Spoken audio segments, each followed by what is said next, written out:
모시고 안녕하십니까. 오늘 이렇게 귀한 봄 기운이 확연한 이런 좋은 날씨에 여러분 앞에 설교하게 돼서 무한한 영광을 생각합니다. 오늘 제가 설교 주제로 삼은 것은 3.1운동, 이른바 3.1혁명, 3.1혁명으로부터 얻는 교훈이 있어야 되지 않겠냐라는 의미에서 3.1혁명의 교훈, 4.1혁명으로부터의 교훈이라는 주제로다가 한 말씀 드리도록 하겠습니다. 올해도 106주년 3.1운동, 3.1혁명 기념식이 우리 대교당을 중심으로 전개됐습니다. 전국 곳곳에서 태극기가 휘날리고 106년 전 그 함성 소리가 다시 드높았었습니다. 저도 역시 참여를 해서 탁골공원까지 가도행진을 하면서 탁골공원에서 의암성사님 앞에서 목례를 하고 그러고 돌아왔습니다. 그러나 쓸쓸했습니다. 왠지 우리끼리만 하는 행사 같은 생각이 들어서 너무너무 쓸쓸했습니다. 사실 106년 전, 아니 그 이전 우리가 나라가 병탄당했을 때, 이른바 1910년 나라가 병탄당했을 때 성사님께서는 10년 안에 반드시 나라를 되찾겠다라고 선언을 하셨다고 하지요. 그리고 준비를 하셨습니다. 이른바 1912년서부터 봉안각을 짓기 시작하시면서 전국의 주요 교육자들, 주요 지도급 인사들 483명을 모아서 연성 수련을 시작하셨죠. 49일 수련을 하셨다고 합니다. 그 수련의 내용은 뭐 우리가 알다시피 지금 우리가 수도원에서 하는 수련이랑 비슷했을 거라고 믿습니다. 그러나 시대가 시대였으니만큼 그것만으로 다 머물지는 않았을 거라는 생각을 해봅니다. 성사님께서는 틀림없이 나라를 되찾기 위한 그런 인재를 양성하는 차원에서 49일 수련을 하셨을 것이라고 믿습니다. 실제로 483명의 그 수련생들이 모두 자기 고향, 자기 지역으로 다 돌아가서 정말 의미 있는 활동들을 하지 않았습니까? 어쩌면 그분들이 계셨기 때문에 우리 3.1혁명은 전국에서 동시다발적으로다가 일어날 수 있다고 생각을 합니다. 또 그런 와중에 소위 보송사팀이라고 하는 무감 이종일 선생님을 중심으로 해서 우리 천도교의 모든 출판 인쇄를 담당했던 보송사에서 거기 멤버들이 모여갖고 의논을 하면서 이제 우리가 소위 제2의 동학혁명을 일으켜야 된다라고 하면서 성사님한테 끊임없이 건의를 하십니다. 그러나 성사님은 그때마다 다 아직은 때가 아니다 하면서 말리셨죠. 그러다가 드디어 세계제 1차 대전이 1918년에 종결이 되는데 그 종결됐다는 소식을 듣고 또 그때 마침 미국의 대통령인 우드로 윌슨이 민족 자결주의라는 것을 선언을 했죠.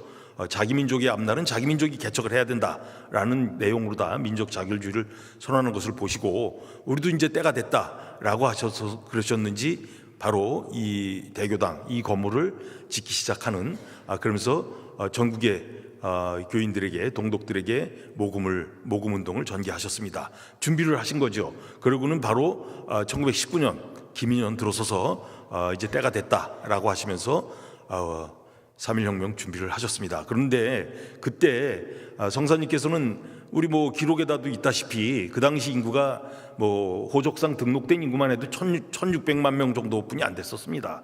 그런데 그 중에 우리 천도교인이 300만이었다. 배감 박은식 선생 같은 경우는 500만이라고까지 기록을 해놨습니다만은 여하튼 300만이라고 믿고 300만이라는 엄청난 우리나라에서 가장 큰 교인 수를 자랑하는 교단이 바로 우리 천도교였습니다. 즉 우리끼리 해도 충분히 가능했다는 겁니다. 동학혁명 당시에는 이거보다 더 적은 숫자였음에도 불구하고 전국적으로다가 그렇게 반향을 일으키지 않았습니까? 그래서 우리끼리 했음에도 충분했지만 성사님은 우리끼리 하려는 생각은 없으셨던 것 같습니다.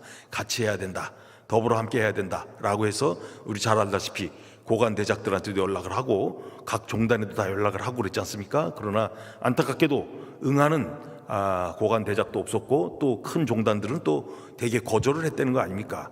그런데 그때 마침 우리나라의 인구 채 1%, 신도수가 1% 내지는 1.5% 정도, 2%도 채 안 되는 그렇게 아주 미미한 종단이라고 할 수 있는 기독교, 그것도 감리교하고 장로교로 다 나눠져 있었을 때였습니다. 그들이 우리가 한다는 얘기를 듣고 그럼 같이 이런 얘기를 한 거겠죠. 그런데 안타깝게도 그 개신교에서는 독립청원을 준비했었지 독립선언을 준비하지 않았었습니다. 그래서 성사님께서는 여암 최진 선생을 통해서 독립 선언을 해야지 되는 것이지 청원은 의미가 없다. 청원해서 뭐 일본이 우리 청원을 그대로 들어줄 일도 없고 우리는 선언을 해야 된다라고 해서 설득을 하셨죠. 그리고 그들이 또 개신교 신자들은 뭐 여러분 너무나 잘 아는 우리는 돈이 없으니까 돈을 좀 달라. 그러면 참여하겠다. 그래서 얼마가 필요하냐 했더니 5천 원인데 5천 원 정도만 있으면 우리가 참여할 수 있는데 5천 원이라는 큰 돈이 갑자기 어디 있겠느냐. 아쉬운 따나 3천 원만 줘도 우리 참여하겠다라고 했다는 거 아닙니까? 그 말씀을 듣고 성사님께서는 띄고 주는 게 어딨냐, 한꺼번에 다 줘라라고 해서 5천 원을 그때 주셨다는 거 아닙니까?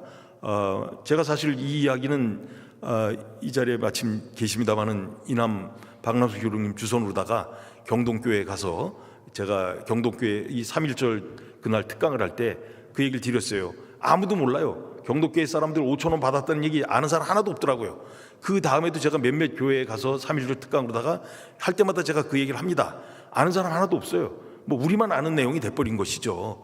여하튼 그때 5천 원을 주고 그리고 그들을 동참시킨 거 아닙니까? 그리고 뭐 그 당시 뭐 불교계는 참여한다고 했지만 또 큰 스님들은 다 심신산골에 있다 보니까 일일이 내려와서 도장 찍고 사인하고 갈 수도 없고 이래서 결국 그 사람들은 서울에서 활동하는 백용성 스님하고 만해 한용운 스님 두 분만 참여함으로 인해서 이른바 우리 천도교와 또 개신교 그리고 불교 연합 세계 종단의 영향으로다가 3.1혁명이 시작됐다고 알려져 있지 않습니까? 물론 그 와중에서 또 벌어졌던 많은 이야기들, 우리 천도교단에서 돈을 다 댔고, 그리고 또 뭐 독립선언서 인쇄 또 해야 되지 않습니까? 그 독립선언서 인쇄를 보성사에서 무감 이종일 선생 주도하에 3만 5천 매를 인쇄했다는 거 아닙니까?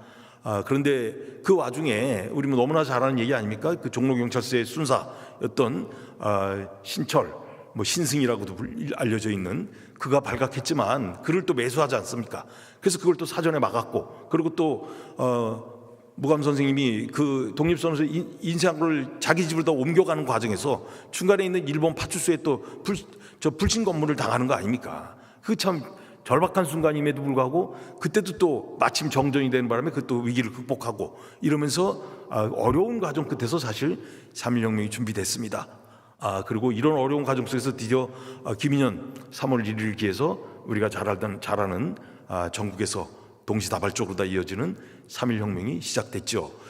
그런데 우리는 이 기가 막히고 정말 이 어떻게 보면 드라마틱한 우리의 준비 과정을 우리는 너무나 잘 알고 있습니다. 우리는 우리의 정말 자랑스러운 역사이자 우리의 자랑스러운 흔적이고 선배들이 이것 때문에 우리를 얼마나 뿌듯하게 해줍니까? 그런데 안타깝게도 지금 우리 사회는 어떻습니까? 우리 사회는 과연 우리가 알고 있는 것만큼 알려져 있습니까? 학생들에게 물어봅니다. 3.1운동 하면 누가 떠오르냐? 단연코 유관순입니다. 그 다음 뭐냐? 그 다음 뭐 도산 안창원이 뭐 엉뚱상도 않은 얘기들을 다 합니다. 의암 손병희 선생 얘기는 한 10번째 정도쯤 나옵니다. 이게 도대체 어떻게 된 겁니까?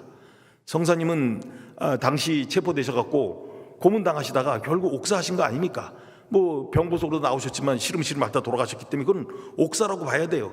근데도 불구하고 시중에서는 성사님이 친일 흔적이 있다, 친일했던 게 있지 않느냐, 뭐 이런 오해들도 하고 있고 참 어떻게 보면 부끄럽기 짝이 없고 안타깝기 그지 없습니다. 3.1혁명 당시 석 달 동안 3월달, 4월달, 5월달 이 석 달 동안에 전국에서 시위에 참여한 사람 숫자가 210만 명이라고 합니다. 1600만 명 인구였을 때 210만 명이 참여했다는 것은 지금으로 따지면 지금 우리 인구 거의 한 1000만 명 정도가 시위에 참여했다고 볼 수 있습니다. 또 우리는 유관순 누나 한 사람만 죽은 걸로 알지만 결코 그렇지 않지 않습니까? 그 석 달 동안 죽은 숫자만 해도 7,500명이 넘습니다. 부상자도 5만 명이 넘고 또 그리고 수감 구속된 사람도 5만 명 이상입니다. 그 이후에 3.1운동은 뭐 석 달 끝난 게 아니지 않습니까? 1년 내내 이어졌고 또 해외에서까지도 우리 동포들이 사는 곳이라면 곳곳에서 해외까지도 이어졌습니다. 그럼에도 불구하고 우리는 알려지지 않고 있습니다. 가장 크게 우리가 기억해야 될 것이 있다면 아마 여러분 화성에 있는 제암리 고주류다 우리가 기억하죠.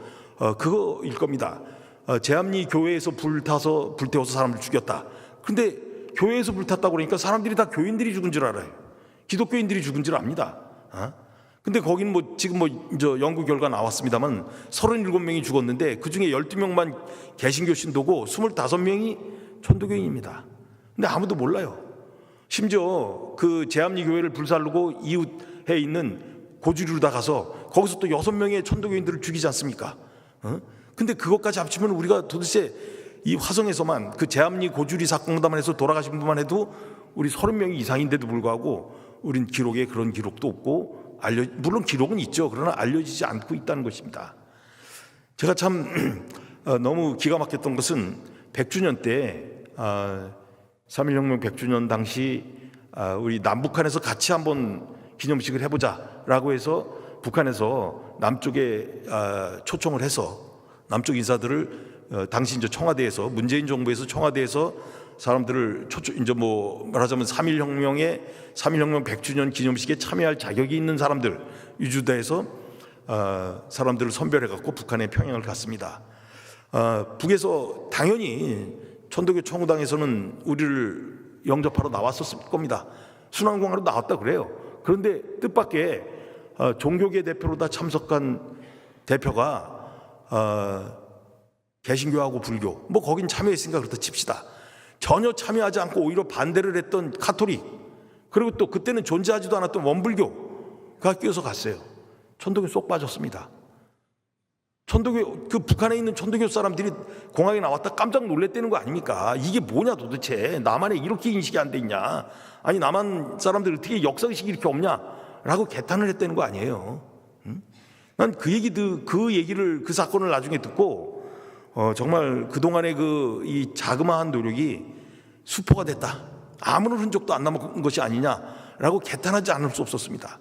그리고 선배님들한테 너무 부끄럽고 너무 죄송스러웠습니다.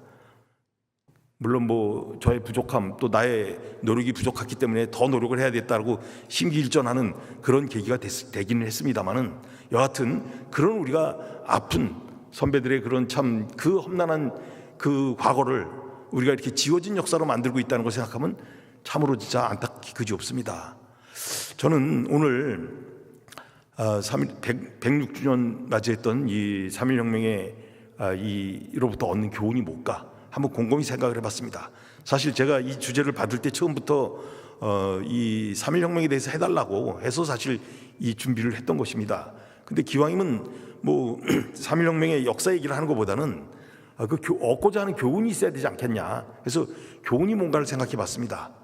뭐 여러 가지 있을 수 있습니다만은 저는 그 성사님께서 만들었다는 3대 원칙, 이른바 대중화, 이론화, 그리고 비폭력.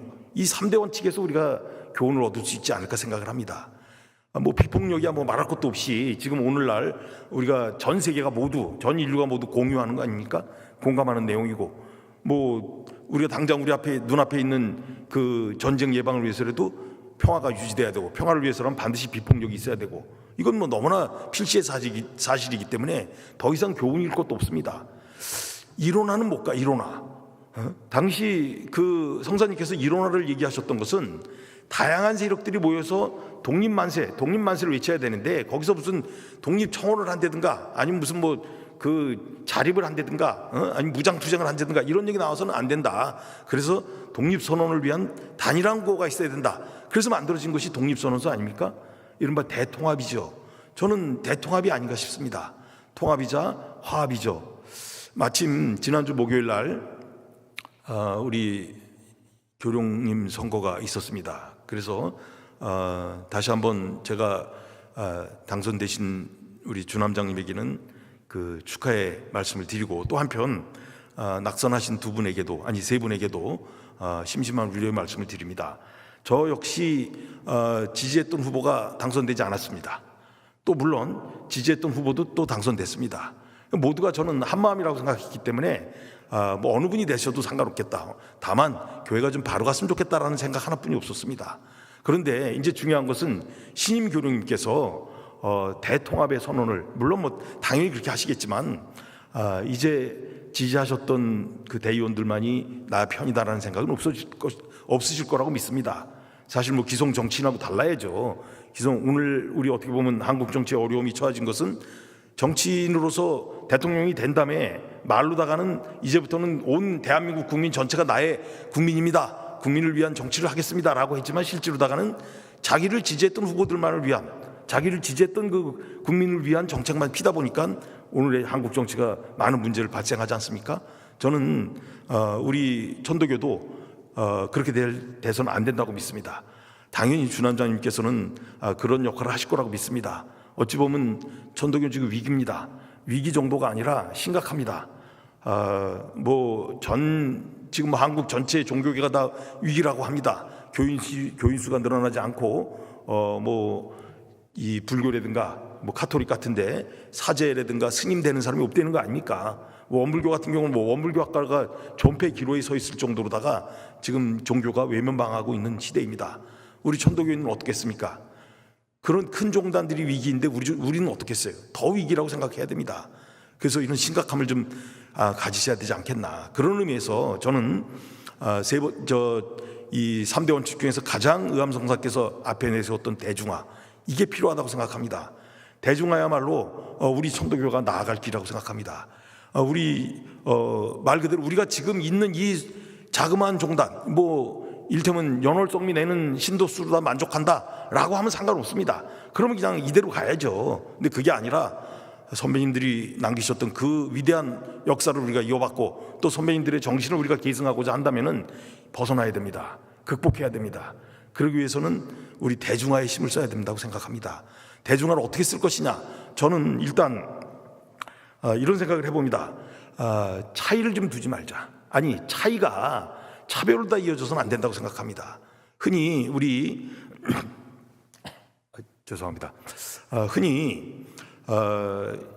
천도교인을 기준할 때 오관실행하는 사람을 기준으로 합니다. 오관실행 성실히 하는 사람만이 천도교인이라고 그러면 저는 아닙니다. 저는 천도교인이 아니에요. 오관실행을 전 제대로 못하기 때문에 천도교인이 아닙니다. 그런데 연월성미 내는 사람만 그러면 천도교인이다라고 한다면 저는 아마 해당될 겁니다. 우리가 정말 대중화를 위해서 얘기하고자 한다면은 과거 선배들의 그 경험을 우리가 좀 이어받아야 된다고 생각합니다. 반면교사 삼아야 된다고 생각합니다. 의암성사님께서는 일본에 망명 생활을 하셨던 시절에 우리 잘 알다시피 48명의 유학생들을 일본으로 다 보냈습니다. 여러분 아마 너무나 잘 아실 겁니다. 그 흔적을 저는 일본에 몇 차례 가서 의암 선생님의 흔적을 찾아다니면서 처음에 유학해서 그 일본어 교육시켰던 교육기관서부터 나중에 대학까지 메이지 대학이라든가 동양대학이라든가 교토대학이라든가 이런 데까지 다 일일이 한번 찾아가 봤습니다. 그러면서 느꼈어요. 성사님은 그때 왜 두 차례에 걸쳐서 48명의 우리 청년들을, 그 어린 인재들을 유학을 보냈는데 그 당시 얼마나 어려울 때였겠습니까? 1910년대니까 천도교가 동학시대였죠. 동학시대에 정말 어려웠던 시대임에도 불구하고 성사님은 동학교도들의 자제들만 일본에 유학시키지 않았어요. 오히려 그 전국에서 얘는 참 제목이다, 얘는 훌륭한 애가 되래다 라는 애들은 선발되면 그 학생들까지도 다 유학을 시켜줬어요. 우리가 잘 아는 춘원 이광수가 천도교인입니까? 아니잖아요. 근데 춘원 이광수가 그때 그 1903년 4년 이때 의암성사님께서 뽑아서 일본에다 유학시킨 대표적인 비천도교인입니다. 또 우리는 고려대학교 얘기를 하죠. 고려대학교 1910년부터 우리가 인수했습니다. 그래서 20년에 넘겨줄 때까지 10년 이상 우리가 천도교 학교였습니다. 그런데 고려대학교 그 교지라든가 고려대학교 100년사라든가 80년사 이런 걸 뒤져봐도 천도교가 인수해서 운영했다는 건 나와요. 그런데 거기에 천도교 교육을 시켰다는 내용이 없어요. 또 우리 여러분 잘 아시는 천도교 청우당. 천도교 청우당은 일제시대 때 우리 종단이 운영했던 이른바 정예 역할을 담당하는 그 전위단체로서 역할을 했죠. 그런데 천도교 청우당은 교인들만 들어가는 게 아니었어요. 비교인도 천도교 내지는 동학이념에 동의한다면 그 사람들 다 받아들였던 겁니다. 지금 북한의 천도교 청우당이 요새는 제가 안 가봐서 잘 모르겠습니다만 아마 크게 변하지 않았다면은 천도교인 숫자가 북한에선 16,000명이라고 그래요. 북한이 발표한 연감에 의하면은 그게 북한에서 가장 많은 교인 수입니다. 그래서 북한에서는 최대 종단이 천도교단이지 않습니까? 그런데 뜻밖에도 천도교 청우당 당원 수는 16,000명이라고 나와요. 천도교인보다 1,000명이 더 많은 거예요. 이거 뭘 의미하겠습니까? 비천도교인들도 즉 오관실행이라든가 연월성미를 안 내도 천도교 내지는 동학이념에 동의하는 사람은 다 한 식구로 받아들인다는 것이 아닌가. 저는 그렇게 해석합니다. 우리 좀 문을 열어야 되지 않을까 싶습니다. 사실 저는 수련도 게을리합니다. 그래서 야단도 많이 맞아요. 뭐 어르신들한테 수련 좀 하라고 수련 야단 많이 맞습니다. 그런데 저는 한편 이런 생각을 해봐요. 뭐 대단히 죄송스러운 말씀입니다만 수련 열심히 하신 분들 돌아오셔서 스스로 한번 되돌아봤으면 좋겠어요. 내가 수련을 왜 했나? 내가 나를 과시하고 나를 뽐내고 내가 이렇게 강령 체험을 많이 했다는 것을 과시하려고 하지 않았나? 나는 좀 한번 되돌아봐야 된다고 생각합니다. 물론 저처럼 수련 부족한 친구들도 뭐 강령 체험 제대로 못했고 또 그리고 많이 부끄러운 건 사실입니다. 그런다 하더라도 열심히 하신 분들이 그럼 더 앞장서서 더 진짜 겸양의 미덕을 발휘하시고 더 겸손의 마음으로다가 열린 마음으로다가 못한 사람들을 과등거 들어주고 오히려 격려해주고 그리고 또 이거 해보면 이렇게 좋은 점이 있더라 라고 장점을 소개해주고 이러면서 끌고 가면 훨씬 더 좋지 않을까. 그런 걸 오히려 차별의 대상으로 삼아갖고 넌 그것도 못한 놈이야 넌 안 돼 라고 손가락질하면은 우리 천도교는 아마 계속 쪼그라들 것 같은 생각이 듭니다. 제가 이렇게 저는 뭐 아직은 학교에 있습니다만은 학교에 있으면서 쭉 보면은 동학을 사랑하는 사람들이 너무 많아요. 동학을 좋다는 사람들이 너무 많아요. 근데 이 사람들은 한결같이 천도교는 싫대. 왜 싫으냐? 천도교는 수련 강요하고 뭐 이런 거 저런 강요를 너무 많이 하기 때문에 싫다는 거예요. 근데 동학은 좋대. 전 굉장히 안타까운 마음이 들어요. 그 사람들 보면은 왜 이 사람들을 동학은 좋아하는데 왜 천도교를 싫다고 그럴까?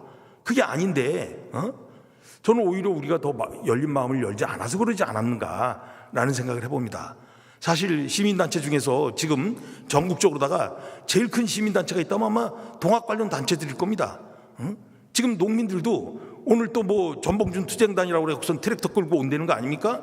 지난번 남태령에서 여러분 전봉준 투쟁단이 거기서 경찰하고 맞닥뜨려 갖고 거기서 뭐 남태령 고개를 길을 열어주니 안 열어주니 신경이 하다가 수없이 많은 젊은 청년들이 또 많은 시민들이 야광봉을 들고 거기 현장에 나타나서 그들을 전봉준 투쟁단을 격려했지 않습니까? 그래서 결국 경찰이 물러줬어요.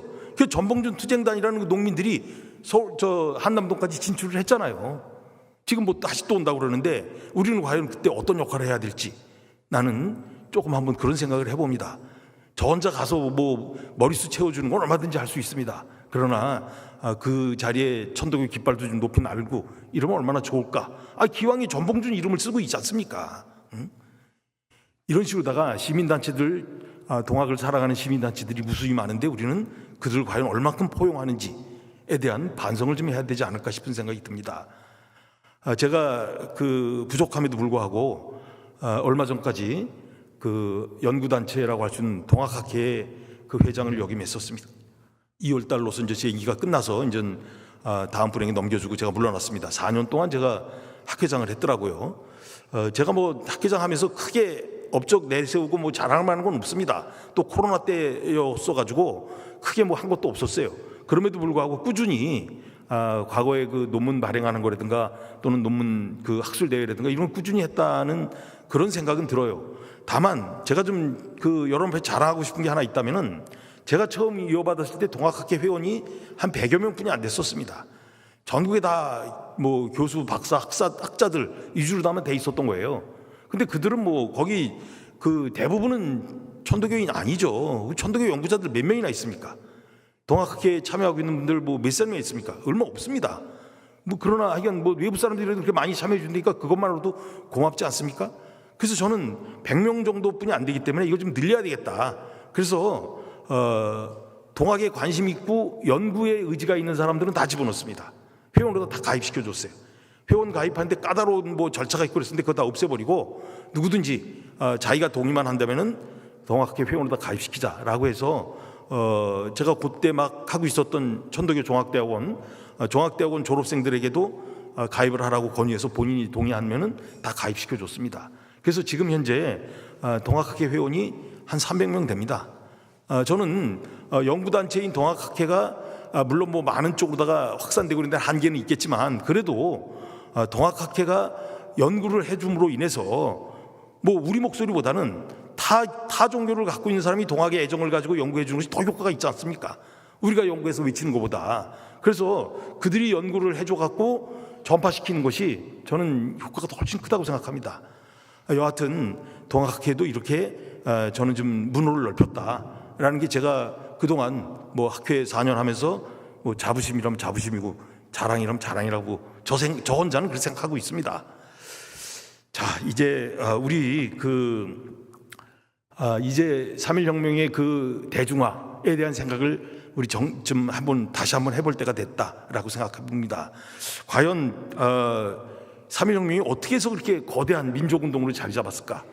천도교인들만끼리 했다면은 아마 그냥 뭐 동학혁명처럼 저건 천도교인들끼리 동학도들끼리 하는 거 아니야 라고 치부될 수 있었습니다. 그러나 그래도 외부 종단 또 사회단체하고 같이 하는 바람에 그것이 거족적인 민족운동이 될 수 있지 않았을까 이렇게 생각을 해봅니다. 이러기 위해서는 저는 우리 천도교인들이 이제는 좀 마음을 열는 것뿐만이 아니라 이 조금 더 앞서 나간다고 그래야 될까요? 조금 더 이 모범을 좀 보여야 되지 않을까 싶습니다. 무슨 얘기냐면은 조금 더 겸손하고 조금 더 머리 숙이고 조금 더 겸양의 자세를 가지고 있는 우리 해월 신사가 그러셨던 분 아닙니까? 해월 신사 제가 뭐 몇 차례 여기서 그런 얘기를 했던 것 같습니다만은 해월 신사 당시 얼마나 열악했었습니까? 그때 뭐 동학을 아는 사람이 있긴 했어요. 뭐 다들 모르는 그 시대에 신사님은 어떻게 해서 동학을 그렇게 넓혔냐 이거야 전국에. 그분이 뭐 얼굴이 잘생겼어요. 뭐 공부를 많이 했어요. 무슨 뭐 진짜 뭐 신원서판이라고 그래 무슨 판단력이 좋습니까? 글씨를 잘 씁니까?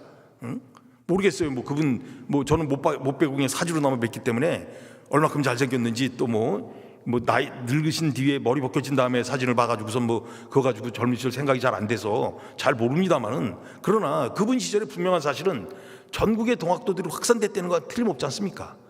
어떻게 해서 그분이 그렇게 넓혔냐 이거야. 그 의문 아닙니까? 배우지도 않고 배우는 거 배움도 짧고 뭐 외모도 신분도 또 낮았던 그분이 어떻게 해서 그렇게 많은 신도를 넓힐 수 있었냐?